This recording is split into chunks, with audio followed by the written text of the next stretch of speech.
les sociologues acceptent des analyses qui s'écartent, comme celle de Bourdieu, qui s'écartent de manière évidente de l'esprit scientifique. Puisque vous souhaitez que j'en dise un mot, lorsque Bourdieu a lancé le thème de l'inégalité des chances, il a dit des choses, il a repéré un fait qui existait, et un fait qui pose problème du point de vue de la démocratie, en ce sens que les inégalités de résultats, on peut, dans une certaine mesure, les admettre, si elles ne sont pas contradictoires avec l'équité. Mais l'inégalité des chances, il n'y a effectivement aucun moyen, a priori, de justifier cette forme d'inégalité. Donc on comprend très bien que quelqu'un qui croit dans les valeurs de la démocratie soit heurté par l'existence de ce fait de l'inégalité des chances. Ça se comprend très bien.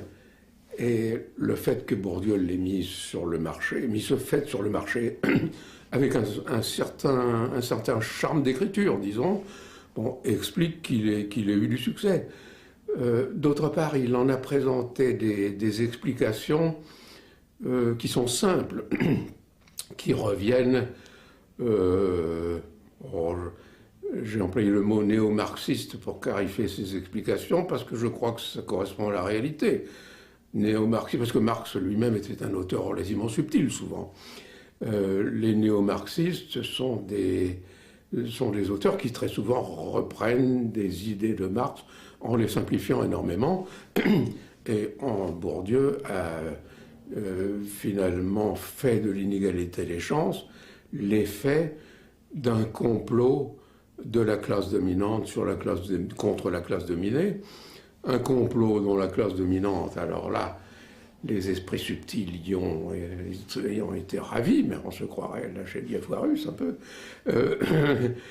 Ils ont été ravis parce que Bourdieu a inventé l'idée d'un complot sans comploteur. Enfin, un complot anonyme, un complot dont les comploteurs eux-mêmes ne savaient pas qu'ils complotaient. Enfin, et alors ça a été perçu par certains comme le summum de la profondeur. Donc oui, vous avez des gens très simples qui se sont dit, bon, bah, l'inégalité des chances, c'est un phénomène choquant pour un esprit démocrate, il faudra y remédier.